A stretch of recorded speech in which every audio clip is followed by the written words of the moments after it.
Another core aspect of the Buddha's teaching is the idea of Nibbidā. Nibbidā.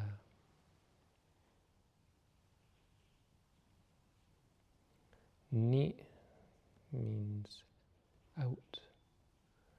Biddha comes from vid in regards to enjoying, being delighted by, being attached to. So having your attachments go out, or going out from your attachments, it's often translated as disenchantment, because our delights and our enjoyments are a kind of an enchantment, like a magical spell that's been put over us.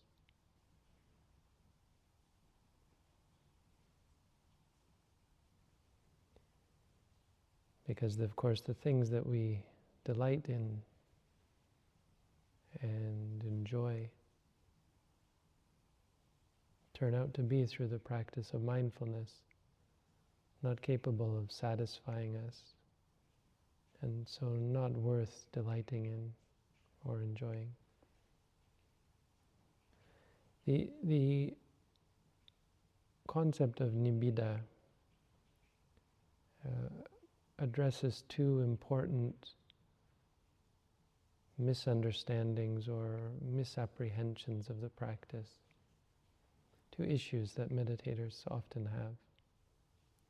The first one is in regards to trying to do something. To do something about suffering. And to do something to obtain happiness. We're constantly trying to do something. Do something. You've got a problem, why don't you do something? Do something about it. Now, of course, meditation can be seen as doing something about the problem. But you can't approach meditation as being an act of doing something. Trying to do something about your problems, trying to fix your problems, trying to do something about your lack of happiness, do something to become happy.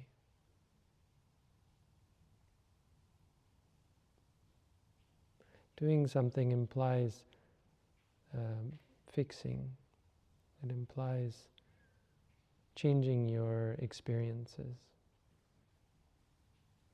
And so the approach that meditators often have is to try to solve their problems, is that meditation should solve their problems. Meditation should do something for them. They should be able to do something using meditation as a tool. But Nibbidā is part of this process, not of doing something, but of seeing something. And so there has to be a different approach taken in order to accomplish the goals that the Buddha set out and to realize the true freedom from suffering that the Buddha taught. In order to be truly happy, you can't do something about it. You have to see something about suffering, about the cause of suffering. So when you approach meditation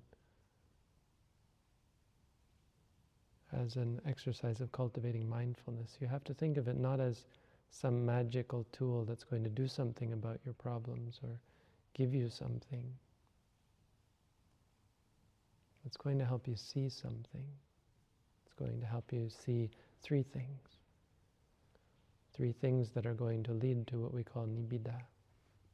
And why this is related to Nibbidā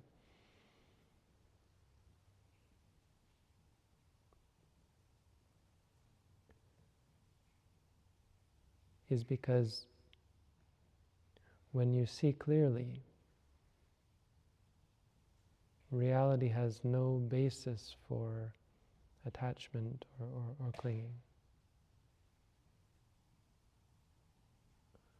Nibbidā is a change in perspective, not a attainment or anything. Not something you get. So the three things that you have to see, of course, are impermanence. It's to see that the things that you thought were permanent or stable are not stable. To lose the perspective of self, of a persistent state of self. For example, I am a calm person, you might say.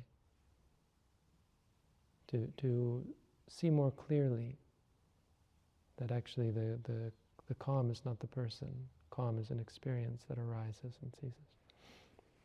I am in pain. I'm just always in pain.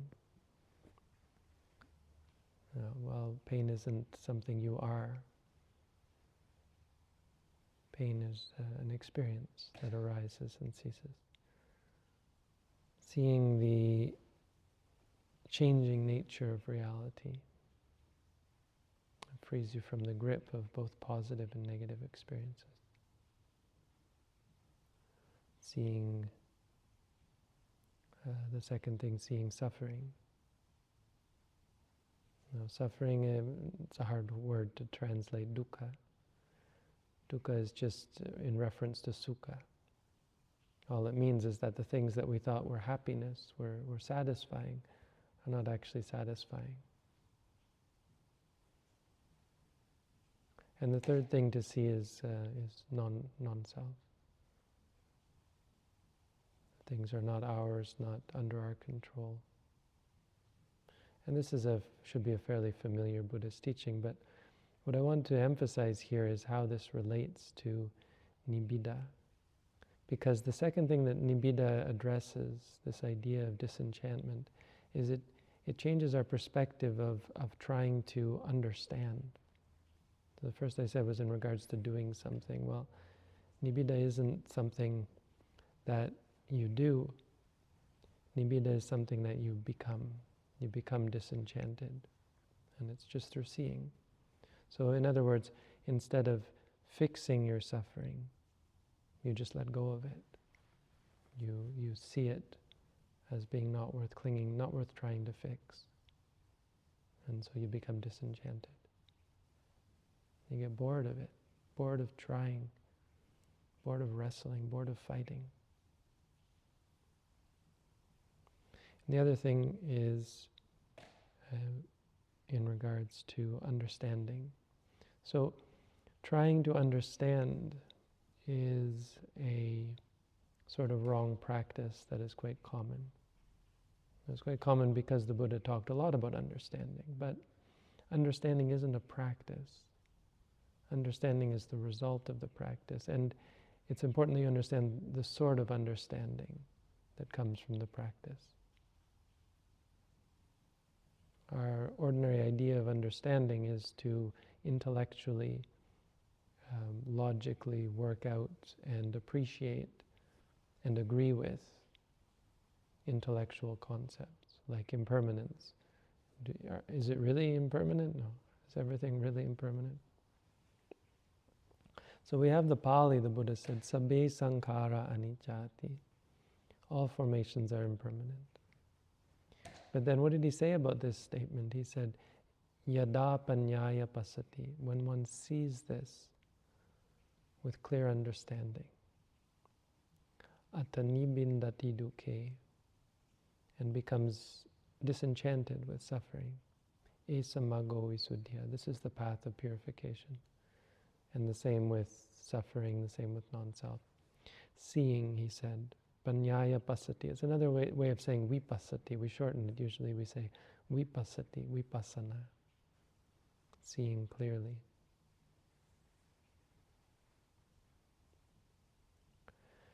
So it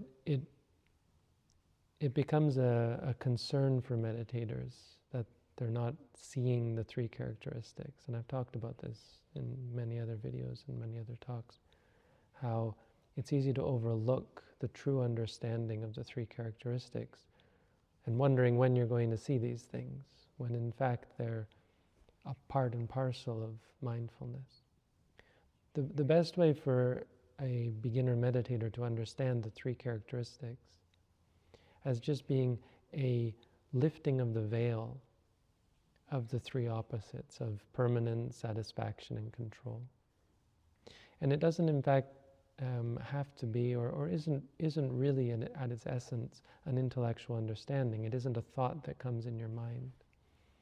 It's a familiarity. Nibbidā is something that is so natural. It comes so natural. It becomes almost magically as a part of mindfulness. When you're mindful of the things that you like, mindful of the liking, it's almost as if they were never there. The things disappear, the liking disappears. All there is experiences. Which is why it often leaves meditators a little bit confused that there's nothing left. What is this bringing me? Where am I going with this? Where is this going? And the point is, it's not going anywhere. It's changing your perspective. It's giving you a perspective that is free from dependency. Free from dependency on good things and a kind of an inverse dependency on bad things where you're vulnerable to them. When bad things come, they have it's like a kind of a dependency. You are vulnerable to them. You're a slave to them. So you become a slave to both sides. Slave to good things, whatever they want, you'll go and get. And a slave to bad things, you'll do anything to appease them. Constantly under their power, under their influence. When you see clearly, this all disappears. And your perspective changes. Over time, through the practice of mindfulness, through the continuous application of mindfulness, Nibbidā is a kind of like an emotion that comes up. There begins to arise a sense of disenchantment in general, not with individual experiences, but as a result of seeing that deep down, all of the things that we cling to as good or bad have no quality that makes them good or bad in any way. They just don't.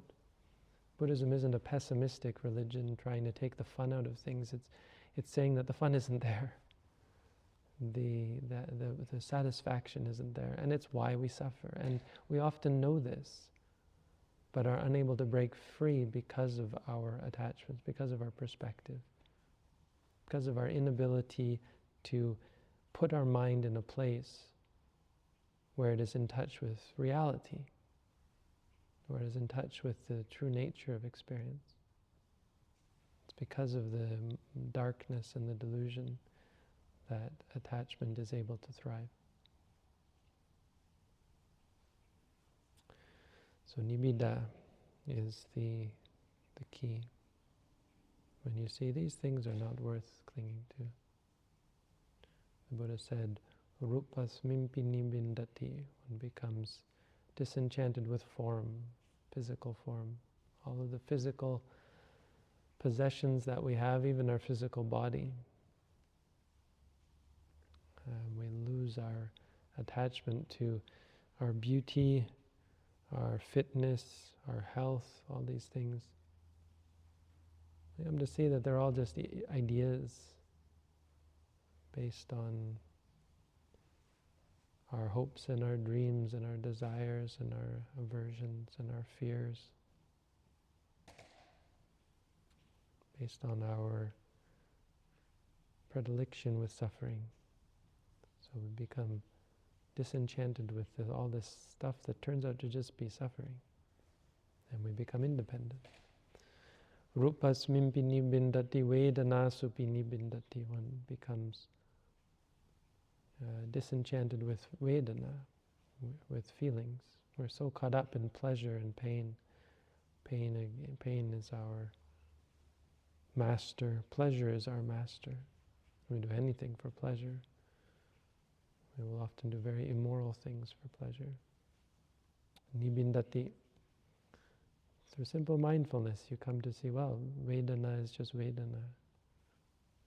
Pleasure is just pleasure. And it doesn't have anything intrinsic about it. It's quite magical when you actually are mindful of pleasure. It's almost like you don't understand what's happening because it's nothing.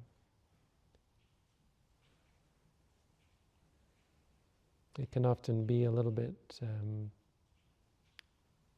discouraging to experience mindfulness because it's not a one-time solution. When you're mindful, if you feel happy and you say happy, or if you like something and you say liking, well, it goes. Like everything, it goes away. And then you wonder, what was the point of that? Missing the point, really. Missing the point that it's showing you a better perspective on things, and that's why it goes away. Because then it comes back, of course.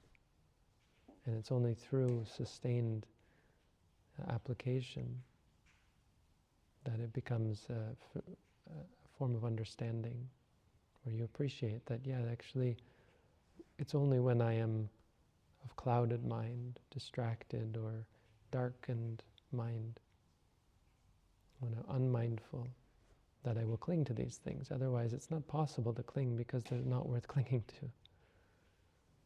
It's only out of delusion.